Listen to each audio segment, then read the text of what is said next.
राम राम। आमतौर पे तो मैं नमस्कार कहता हूँ, लेकिन अयोध्या नगरी में सब एक दूसरे का अभिवादन राम राम जय सिया राम कह करते हैं। अयोध्या नगरी में ये सदियों पुरानी परंपरा है, तो हमने भी कहा राम राम। एबीपी अनकट में ऑफ द रिकॉर्ड आप देख रहे हैं मेरे साथ, मैं हूँ पंकज झा।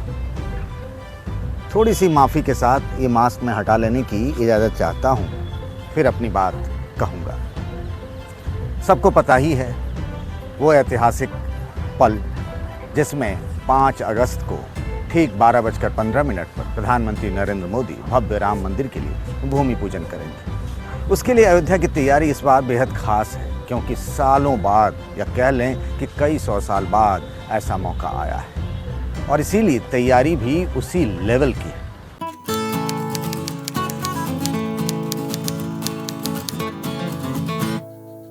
आज मैं कई जगहों पर गया, खासतौर से 2-3 जगहों का जिक्र करना चाहूँगा। पूरे अयोध्या नगरी को एक रंग में रंगा जा रहा है, वो रंग है पीला।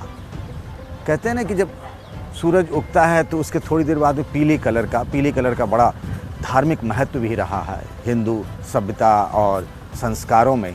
तो सारी दुकान, दीवारें, घर जो सड़क के दोनों तरफ हैं, उसको पीले रंग से रंगा जा रहा है, और यह कोशिश की जा रही है कि पूरे अयोध्या नगरी को पीला कर दिया जाए। फिर उसके बाद मैं एक जगह जहाँ गया, वो एक आश्रम था जहाँ पर मैंने देखा कि लड्डुओं का ढेर लगा हुआ है। दिन रात वहाँ पर लोग लड्डू बना रहे हैं, और फिर उसको एक टिफ़िन के डब्बे में 3 तरह के टिफ़िन के डब्बे बनाए जा रहे हैं। एक में 21 लड्डू होगा, एक में 11 लड्डू और एक में 5 लड्डू। और जब 5 तारीख को भूमि पूजन हो जाएगा तो अयोध्या नगरी में जो राम भक्त हैं उन सबको एक किताब दी जाएगी, भगवान राम से जुड़ी हुई अंगवस्त्र दिया जाएगा और टिफ़िन का डब्बा। और इस तरीके से करीब 8000 ये पैकेट बनाए गए हैं प्रसाद के तौर पर, भगवान राम के प्रसाद के तौर पर वो लड्डू का भरा टिफ़िन जो है लोगों में बांटा जाएगा। फूलों से पूरे शहर को सजाया जाएगा।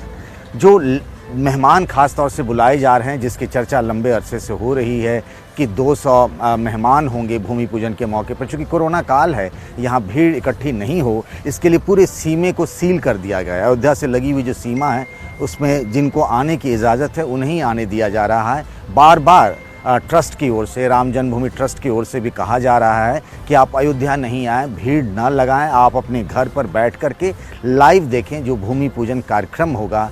जब भगवान राम के भव्य मंदिर के लिए वहाँ पर भूमि पूजन होगा, उसको आप लाइव देखें। आप त्यौहार मनाना चाहते हैं, चूँकि एक बहुत बड़ा अवसर है ये, तो आप उस दिन अपने घर में ही रामायण का पाठ करें, रात में अपने घर पर दिए जलाएं। ऐसी अपील की जा रही है बार बार, ताकि यहाँ पर लोग ना अपने घर से ही बैठ के यथाशक्ति तथा भक्ति। और भगवान राम तो मन में होते हैं, हम तो ब्रह्म के अंश हैं कहा जाता है, परमात्मा का निवास आत्मा में ही होता है। यही तो हमारे संस्कार हैं, बड़े बुजुर्गों ने हमें यही समझाया, तो इसीलिए अपील की जा रही है। ख़ास तौर से पूजन होगा तो रामलला का आप जानते ही हैं कि रामलला हफ्ते में, सप्ताह में, हर दिन के हिसाब से अलग अलग रंग के वस्त्र धारण करते हैं, कपड़े पहनते हैं। उसके लिए भी कपड़े का इंतजाम कर लिया गया है। वो कपड़े की सिलाई जो परंपरागत रूप से सालों से एक ही परिवार करता आ रहा है, वो कर रहे हैं। शंकर लाल का परिवार उसमें जुटा हुआ है। फिर भगवान राम को क्या भोग लगेगा उस दिन। और अयोध्या के लिए भगवान राम थोड़े से अलग हैं। वो अलग इसलिए हैं कि ना, यहाँ बाल रूप में भगवान राम की पूजा होती है। रामलला कहते हैं, मतलब राम यहाँ के कण कण में बसे हुए हैं। आप यकीन नहीं करेंगे, यहाँ के या आसपास के इलाके के लोग अयोध्या नहीं बोलते हैं, अयोध्या जी बोलते हैं। इतना सम्मान है भगवान राम के प्रति।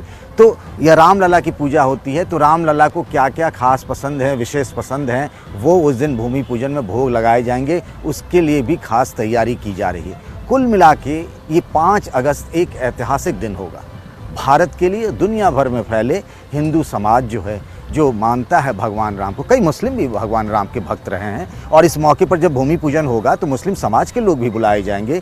भगवान राम इन सब सीमाओं से परे हैं। वो एक मर्यादा पुरुषोत्तम राम, जिस राम राज्य की कल्पना की गई है, उस भगवान राम जिनके समाज में अगर किसी धोबी ने भी कोई बात कह दी तो उसका इतना मान सम्मान रहता था। तो भगवान राम लला के भव्य मंदिर की बात हो तो ये भी बात हो कि राम राज्य जैसे हालात हों, हम सब आप सुखी रहें, मंगल रहें, हम सब मन में ये भी कामना करें। लेकिन अयोध्या वाकई मेरा वास्ता अयोध्या से पिछले 18 सालों से रहा है। मुझे याद आता है वो 2000 दिन की तारीख जब रामचंद्र परमहंस ने यहाँ शिलादान किया था। मैंने राम मंदिर आंदोलन से जुड़े कई महत्वपूर्ण व्यक्तियों को, शख्सियतों को करीब से देखा है। उसमें रामचंद्र परमहंस जी से मुझे बहुत याद आते हैं।